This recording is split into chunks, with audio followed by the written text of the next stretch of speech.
from Colombia, and I want to create a venture in Bogota, my home city. But the truth is that it makes me feel scared. So, I decided to interview an entrepreneur and learn from him. And I want you to meet him. Hello, my name is Greg Dillon. I'm a COO and co-founder of Props, the mobile application that consolidates and shares social media with tap of one button. I am a third-year communications student with a minor in entrepreneurship at Carleton University, and this is my first business venture. I think it's a great idea, but I wanted to know more how he came across it and how he spot the opportunity to make a business out of it.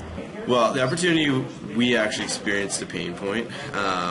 When I was in BUSI 2800, Intro to Entrepreneurship, I actually was placed into a group of four with four unfamiliar faces.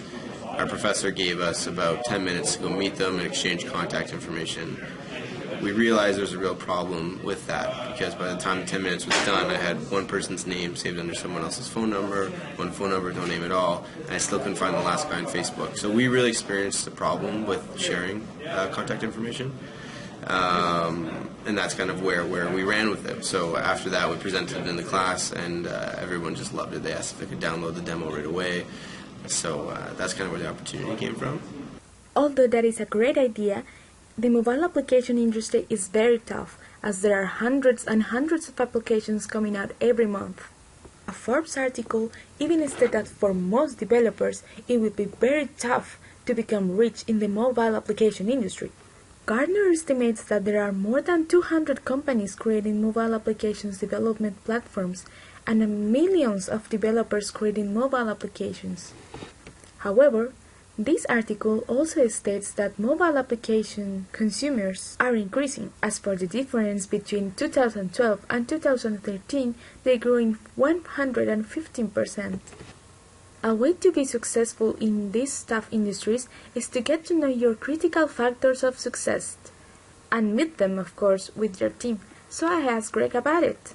In the app space, the critical factor is definitely how many users you have. That's going to be our biggest struggle.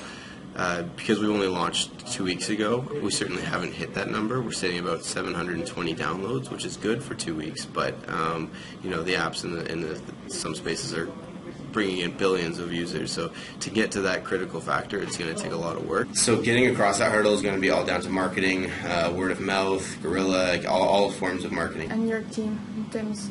Yeah, so on our team, I think that's the one missing link is a professional marketer. We have, the business side, we have the technical side, communications, and the kind of accounting side. I think that for us to really succeed, we'll either have to bring on a professional marketer or work with a marketing firm or a strategic partner. But I think that's the one missing link that Props doesn't have.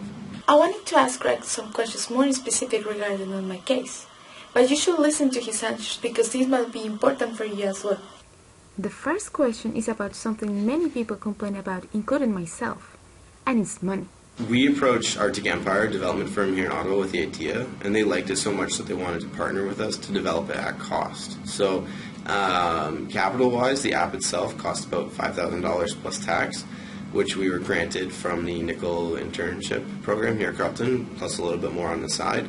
All said and done, we've received about $18,000 in grant funding, and we've spent about 14 of that. So, moving forward, we want to build more updates coming out with Props and an enterprise solution, which will cost us more money, which we do not have. So we are on a bit of a search for either an investor or more grants. But as of right now, we've been completely funded, not through our pockets, so that's been kind of a really nice experience, but it is time to look for some more money. And do you think that it's hard to look for the money? So there's so many grants in Canada that it makes it difficult to choose the right one to pursue, and they're so time consuming that it can actually take away from the business. So you might spend more time searching or applying for grants than actually developing the business. We've turned down an investor, so there are angels out there that aren't that difficult to find. It's about finding the right one, and I think that's the most difficult aspect is to, you don't want to dilute the business very much, and when you start diluting it with the wrong investors, it can really go the wrong direction. So we avoided what we think was the wrong investor. But we were approached by RBC Dominion Securities to try and see if they could find us kind of an investing pool, which we might explore that option because you get a lot of different personalities coming in at the same time. But again, I stress that it's hard to find the right investor. It's not hard to find a investor. And what has to have a right investor? So typically someone would be, bringing more value than just money to the table. So, knowledge in the industry, contacts in the industry, passion about what you're doing. If they just want to throw money at something because they can, that's not the right way to do it. They have to see the same vision as you, and that's kind of a big metric for us. Okay, those were great news. Now, my second question has to do more about his personal skills. Did he have every skill that was needed in order to be in the mobile application industry? So on the team, I'm the COO. I am the most talkative, I would say. I have the soft skills of the team. So I am very forward. I like to speak. If someone asks me to do a presentation, I'll do that. I'm very good at answering emails.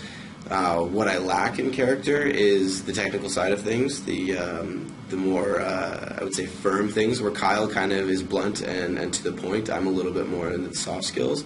I don't possess much technical skills, so I'm certainly not, any expert in coding or writing any of, the technical language. But, vice versa, my technical guy, he's a little quieter. He's an introvert. So, we complement each other very well. And I could certainly learn more of the technical side, but for me, my expertise really comes down to the communications and the operations of business. I don't know for you, but for me, that was great news. The venture that I want to launch is in the health system of Colombia.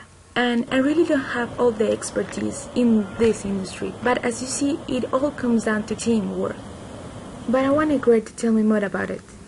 Okay, so basically, you're asking me if, you're not an expert in the field, can you still be an entrepreneur if you kind of spot an opportunity?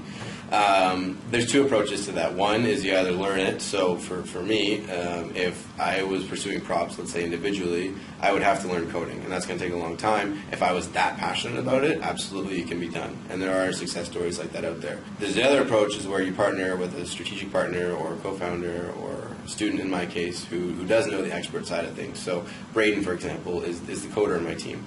I'm a really kind of go at it, high energy individual, and I don't want to learn the frustrating, every time you write in a code and enter and if it doesn't work, you have to go back and redo it. Like, it's a very painstaking process to code. That's not my personality. So I think for my opportunity, having an expert on the team absolutely was dependent for the success.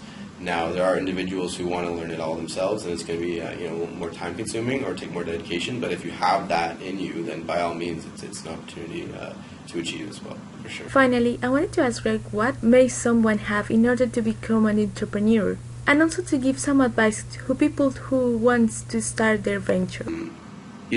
The risk-taking element is I think it's real.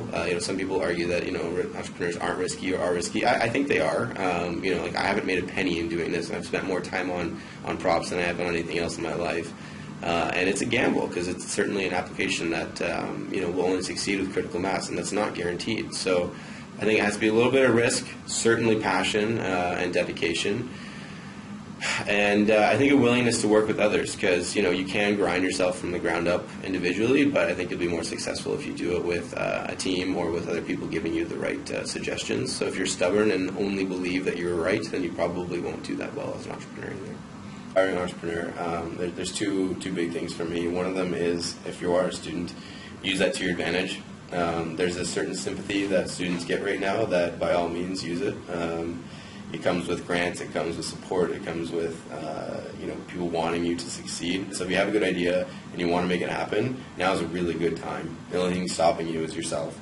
And the other advice that I'll give is get a team. Because for me, I walked into that class, Entrepreneurship 101, if you will, thinking I'm going to start a business by myself and it's going to be me and it's just me, 100% ownership, blah, blah, blah.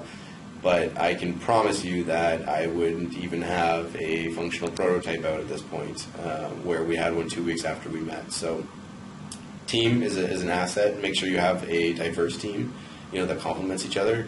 You don't want 4 of yourself working for each other. That's just going to bring you in a terrible circle. So yeah, now, especially if you're a student, and get a team, get a diverse team that complements each other. So even if you already forgot the name of the guest speaker, this is what you can't forget. The first one, the best ideas may come from your own pain points. Especially if you are Canadian, but in general, it's not so much about finding investors, it's about finding the right one. The third one is that you don't need to be the expert on everything, but you do need to get a good team in order to meet the critical success factors of your industry.